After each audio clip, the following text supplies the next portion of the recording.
B19 11 52 10 16. Di sini saya akan membuat video untuk memenuhi UAS matkul matematika diskrit. Baiklah, soal yang pertama yaitu jelaskan proses induksi matematika berlaku seperti efek domino seperti yang dijelaskan pada ilustrasi gambar tersebut. Konsep induksi. Induksi matematika sebenarnya merupakan suatu untuk menyelesaikan masalah atau pernyataan tersebut bersifat benar ataupun salah. Langkah-langkah induksi matematika ada 3, yaitu basis induksi, langkah induksi, dan kesimpulan. Yang pertama, basis induksi. Basis induksi tersebut untuk menunjukkan bahwa pernyataan tersebut berlaku ketika n adalah sama dengan nilai terendah dari yang diberikan dalam pernyataan tersebut. Biasanya, n ini bernilai benar dalam n sama dengan 0 ataupun n sama dengan 1. Untuk langkah yang kedua yaitu langkah induksi. Langkah induksi ini untuk menunjukkan bahwa jika pernyataan tersebut berlaku untuk n tertentu, maka pernyataan tersebut juga berlaku untuk n tambah 1 dengan digantikan dengan n. Asumsi dalam langkah induksi ini adalah pernyataan tersebut berlaku untuk beberapa nilai n yang kita sebut dengan hipotesis induksi.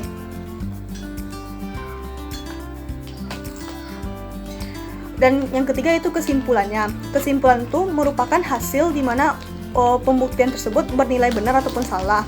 Misalkan n adalah bilangan bulat tak negatif, n sama dengan 1, 2, dan 3. Dan selanjutnya, pada soal ini kita ingin membuktikan beberapa pernyataan matematis tentang setiap anggota n. Contoh soalnya yaitu tunjukkan untuk 1 tambah 2 tambah 3 tambah titik sampai n bernilai sama dengan n dikali n tambah 1 dibagi 2 untuk setiap bilangan n besar sama 1. Langkah awal untuk ini adalah kita harus membayangkan pernyataan ini seperti efek domino. Kita harus membayangkan bahwa setiap pernyataan yang berhubungan dengan nilai yang berbeda dari n adalah serupa dengan batu domino yang disusun berjajar. Bayangkan juga bahwa ketika sebuah pernyataan untuk nilai n pertama itu benar, maka pernyataan untuk n berikutnya juga pasti benar. Hal ini sama dengan efek domino, dapat kita buktikan pernyataan untuk setiap n. Jika kita menunjukkan setiap domino bisa menyatukan semua domino, jika kita susun domino tersebut berjauhan, maka itu tuh akan gagal. Tapi jika kita susun itu dalam sebuah baris secara urut dan berdekatan, dapat melihat bahwa domino bernomor k jatuh, maka domino yang bernomor k tambah 1 akan jatuh juga untuk setiap nilai k. Dengan kata lain, jika kita menjatuhkan batu domino pertama, maka batu domino pertama akan menjatuhkan batu domino kedua hingga batu domino seluruhnya rubuh. Untuk langkah induksinya sesuai soal ini, misalkan yang pertama tuh kita tentukan dulu basis induksinya. Misalnya kan kita misalkan n itu sama dengan k. 1 tambah 2 tambah k tambah titik tambah k, ganti n jadi k sama dengan k jadi k tambah 1 dibagi 2. Ini untuk pernyataan yang kedua. Yang pertama itu kita ambil n-nya sama dengan 1 sebagai nilai pertama. Kita masukkan n sama dengan 1 tersebut ke dalam rumus, maka 1 dikali 1 tambah 1 dibagi 2, maka hasilnya 1. Maka pernyataan ini bernilai benar. Maka ini menjadi basis induksinya. Yang kedua itu langkah induksinya. Langkah induksinya, jika n pertama benar, maka akan kita buktikan kebenaran untuk nilai berikutnya, yaitu n sama dengan k tambah 1. Kita masukkan k tambah 1 tadi ke persamaan tadi. Maksudnya k tambah 1 ini untuk membuktikan bahwa nilai setelah k tadi akan bernilai benar juga. Dapat kita peroleh 1 tambah 2 tambah 3 tambah titik sampai tambah k tambah 1. Dan kita ganti jadi n menjadi k tambah 1, k tambah 2 dibagi 2. Sehingga jika kita selesaikan, maka rumus hasil penjumlahan tersebut akan menjadi seperti ini. Maka akan menjadi k tambah 1 tambah k tambah 2 dibagi 2. Jika hasilnya seperti ini, maka sisi sebelah kiri akan sama dengan sisi sebelah kanan. Ini sisi sebelah kiri, ini sisi sebelah kanan. Sehingga dapat diambil kesimpulan bahwa sisi sebelah kiri sisi sebelah kanannya sama, maka bahwa pernyataan tersebut bernilai benar. Kita dapat menunjukkan sama dengan efek domino, jika domino ke k jatuh, maka domino ke k tambah 1 juga akan jatuh. Untuk menerapkannya, kita coba dengan n sama dengan 1 ke persamaan aslinya, yaitu kita dapat 1 tambah 1 bagi 2 hasilnya sama dengan 1. Selanjutnya itu soal nomor 2. Berapa jumlah maksimum dan jumlah minimum simpul pada graf sederhana yang mempunyai 16 buah sisi dan tiap simpul berderajat sama dan tiap simpul berderajat besar dari 4. Jadi yang ditanyakan di sini yaitu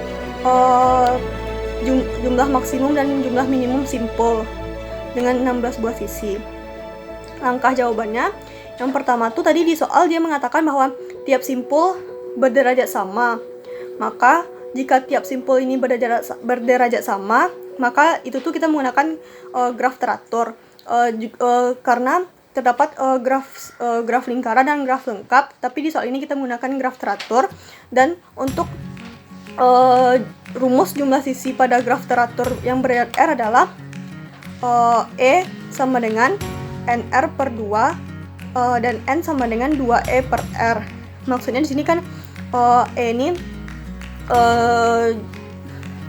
jumlah simpulnya, sehingga N ini E jumlah sisi dan N jumlah simpul, sehingga untuk mencari simpulnya kita akan dapat rumus N sama dengan 2 dikali 16 per R.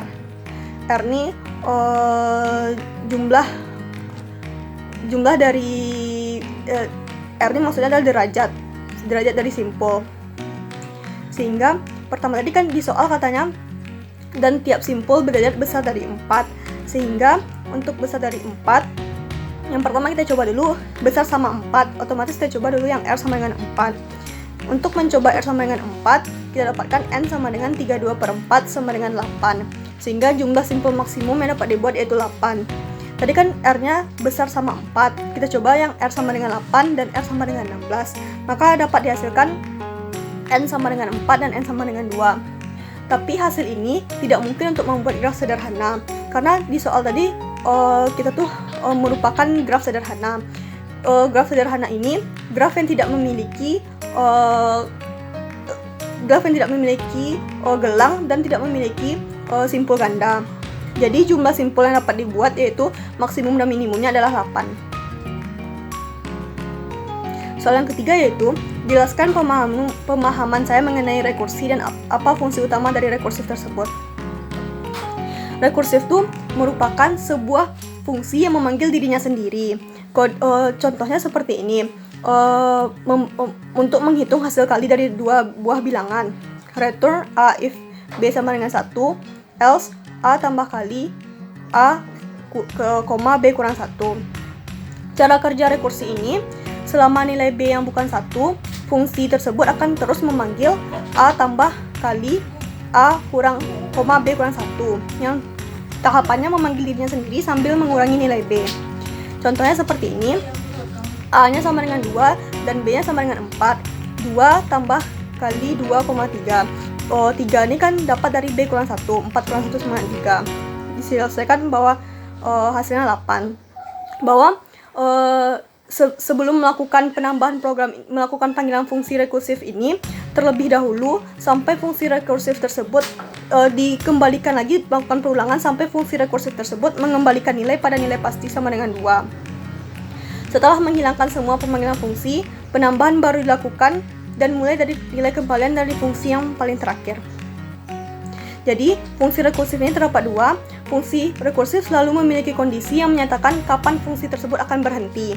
Kondisi ini harus dapat dibuktikan akan tercapai, karena jika tidak, maka kita tidak dapat membuktikan bahwa fungsi akan berhenti, yang berarti algoritma kita tidak benar.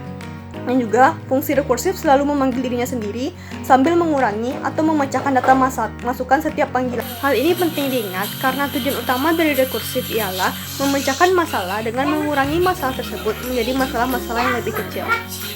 Sekian untuk jawaban ujian matkul matematika di saya. Lebih kurang mohon dimaafkan. Assalamualaikum warahmatullahi wabarakatuh.